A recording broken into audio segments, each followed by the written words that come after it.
There is so much BS all across YouTube from famous gurus, books, personal development books. And I personally believe that there's a lot of information in there that are nonsense. And there's certain authors and certain speakers that you should probably stop watching as we move into 2024. So what I'm going to be doing right now is I'm going to be giving a list of all the cliche personal development nonsense and discussing with my brother, Mr. CEO Russell Leeds, and we might disagree on some of these points. I'm very interested. I know some of them we've discussed previously, and I want to know what you think. What do you think of these slogans? What do you think of these cliches? Do you agree with them? Do you disagree? The first one, and I've seen whole books written about this, and I think it's absolute nonsense, and I hear it over and over and over again. People saying, "Oh, always be closing." What do you think? In business, when you're doing a sale, you sat down trying to sell something, what do you think about the always be closing slogan? I think that it's nonsense. It is nonsense. Why is it nonsense? The reason it's nonsense is because you shouldn't always be closing. You should close when it's time to close. People that are always be closing type people, they're the ones that come up to you at networking events and try and force their product down your throat. And it's like, you shouldn't be trying to sell to someone. Well, you're not even trying to sell. You shouldn't be trying to close someone who you haven't sold to, you haven't qualified. It's just stupid. Absolute BS. Have you read the book Always Be Closing? No. I've not either, because I just read the title. I was disgusted at the title, but I'd be very interested in. No, I don't know if I would be interested in reading the book, but a lot of people do it, and I see people try and do it on me. They'll go to networking events, as you said. They should just be relaxed, collecting business cards, growing their list, and marketing, and they're closing. Then on a sales call, they've got a property deal they want to sell, and then they're just trying to sell it too quick. So, no. Ask questions, listen, close it, and before you close, you should pre-close. Yeah. Nonsense. And you should. There's lots of steps before the close. Right. Loads of steps. So to always be closing. It's like in a boxing match. Always throw a big right hook. What? Yeah. No. Nonsense. Next. People do business with those that they know, like, and trust. Nonsense. Go on. Explain to me why it's nonsense. Because it's not true. Who is your phone provider? EE. EE. Do you like them? Not really. No. Do you even know who the founder is? When it says know, though, does it mean know the company or know the... Do you know them? Are you familiar? Do you feel like you're familiar, or they're just there? I don't even know who I'm with. Sometimes I have to check. I know the brand. Do you feel like you know? You got a relationship with EA. You got a nice relationship. I haven't got a relationship with them now. Okay, so you've not got a relationship. There's no familiarity there. Do you trust EA? Trust them. They've got your back. I don't think. No, I'm doing all right. Right. So you don't know them. You don't like them. You don't trust them. But you've been their customer, giving them money. Not just you giving them money. Every single member of our company is with EE. Because we pay for their phones and laptops and whatever. It's just nonsense. I think people do business with those that they get value from. I do agree with you on that. It's absolute nonsense. Do you know the kind of nonsense that is? Go and have 7 cups of coffee with somebody and build up relationships, and it's just a waste of time. The biggest problem people have in their life is trying to be liked by everybody. If you're trying to be liked, known, and you've got to be good. You've got to be successful. You've got to brand yourself. Well, I think it's absolute nonsense. I learned that at BNI. BNI, Business Network International, there's a lot of good stuff there I learned. Yeah. But this one, I honestly think it's just... Do you think when they say no, do you think they mean you know the brand? So, like, for example, if you see an ad for something and you've never heard of the brand or the company that's selling it, you're much less likely to buy because but this is said to entrepreneurs, isn't it? It's be known. Be known. Yeah, but it's not about being well branded, being well positioned. This is used as like build one-on-one, people. Build someone that you know. And it's nonsense. I agree. Next one's nonsense is the whole thing about unique selling point. Find your USP, your unique selling point. Do you know what's funny about the USP? I totally agree with you on it being nonsense. It's nonsense. But why is it accepted mainstream? But not only that, when you first started, I bet you were told, everyone says it, you need to find your USP. And I bet you spent time when your early businesses trying to think, how am I unique? Yeah. How's my business going to be unique when it shouldn't be unique? In fact, do you know what the definition of a unique is? There's nothing else in the world like it. Correct. There's nothing else in the world like it. Completely unique. I see people trying to be unique with serviced accommodation, and they'll be like, I'm gonna do a hotel for dog walkers in this little town where there is no hotels. No one's doing it. I'll be the first. And I'm like, yeah, and you'll be the last. Yeah, because I also don't like the gap in the market. No! There's a gap in the market. Yeah, do you know why? Because it doesn't work. Yeah, there's a gap in the market, but is there a market in the gap?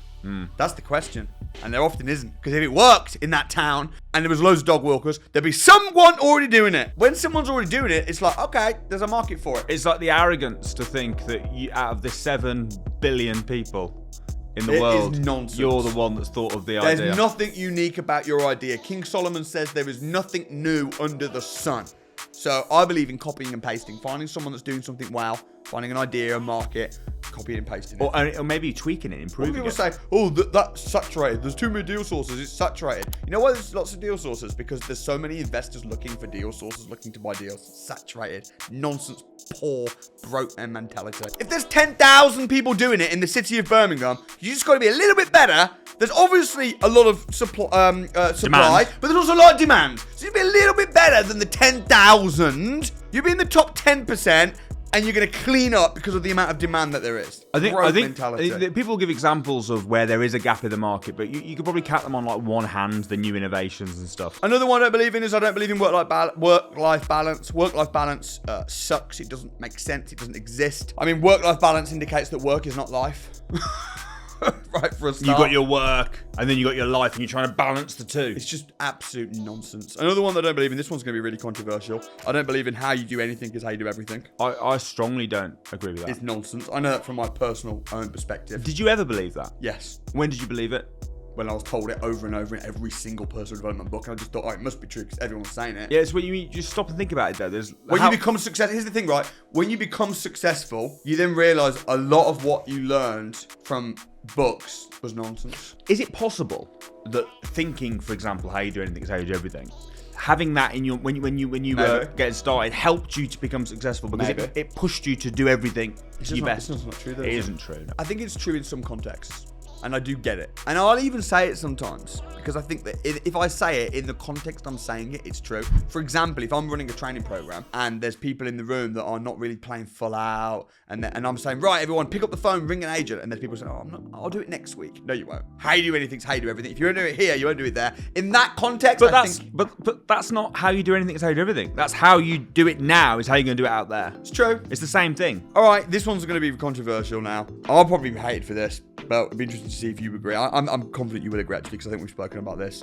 And that is when people are building a business and they're making money, and you see a lot of successful people on YouTubers and podcasts, and they're asked, what's your reason? Why are you doing this? And they say, what are they? I already know what you're going to say. What am I going to say? They're going to say, for my kids. I'm doing it for my kids. And you know what? I don't believe them. No, not me. I don't believe anybody that says they're doing it for their kids. It is nonsense. You know why I'm building my business? Not for my kids. Go on. I obviously do. It's not for my kids. Yeah. It's because I just like winning. I enjoy winning. I want to leave a legacy. I want to be the best version of myself. I'm not doing it for my kids. Here's the thing though, right? So we had, I won't name who it is, but we had a successful person who was we interviewed recently, and they said they were doing it for their kids, but their kid's like 2, and they've been doing it for 10 years. So what were they doing? So what drove you then the 8 years before your kid was born? Just the fact that one day your kid, they'd say that though. They're so deep rooted in the lie. They'd say, I was doing it because I knew that I was going to have a kid one day, and I was doing it for my unborn kid. I'll tell you what, you're not doing it for your kids. The reason you're not doing it for your kids is because if you were doing it for your kids, you would get to a certain level and then you would stop. Mm-hmm. And you would say, I've achieved enough now. If my real reason is to do it for my kids, I will now spend time with my kids. Here's the thing, right? Our property business makes about 150 grand a month passive income. It's an excuse. Right? What's an excuse? When they say they're doing it for their kids, it's an excuse. Right, but here's the thing. We're making about 150 grand a month passive income from our property business. On top of that, we're doing development. We're doing training programs. Right. If we retired tomorrow, right, our kids, their life, financially, their private school, homeschool, blah, blah, blah. Yeah, they're set for life. Exact same. Yeah. They're completely set. We've got millions and millions of pounds in trusts. And the trusts are set up to go to the kids. They don't need any more money at all, ever. To say, but we're pushing forward to continue going to business for our kids is disingenuous and wrong. Do you think, this is where I do think is true, where certain people are like on the poverty line and they may be working an extra job to send their kids to college, for example. Maybe. Or maybe if they're working 50 hours a week in a job they don't like and they're starting a property business or something to get out of their job to spend more time with their kids. I believe that. Yeah, I don't believe it where people are already millionaires and they're making many, many millions and they're pretending their kids are their reason. Do you think they believe it? I don't think they know what their real reason is and it just sounds good so they just say it. I don't Do you think their spouse believes it? Do you think it's like an excuse to the partner? Oh, the reason I'm putting all these hours working so hard is it's not for you your family, and the it's not for your kids. It's for you. Nonsense. It's for you. It's for you. It's for your sense of fulfillment. It's greatness. The feeling of being great. The feeling of being the best. The feeling of is a good feeling. Not I'm doing it for my kids. Leaving millions and millions of pounds for your kids. Giving them loads of money, everything they ever wanted, you can just click and give it to. It's not going to do them any favors anyway. No, it's not. It's actually, if anything, it's going to make it. They say that they are strong times make weak men. No, it's the opposite. No. Strong times make weak men. No, strong times make tough men. Strong times. We've got the saying wrong here, haven't we? But No, you got the same wrong, and then you freaked me out. Yeah, but you got it wrong too. Tough times create tough people. Tough times create Soft strong. times create weak people. Fine. If you're making it too easy for you, and this is something that we've talked about as well. Not make it too easy. I'll make my kids fly economy. Exactly.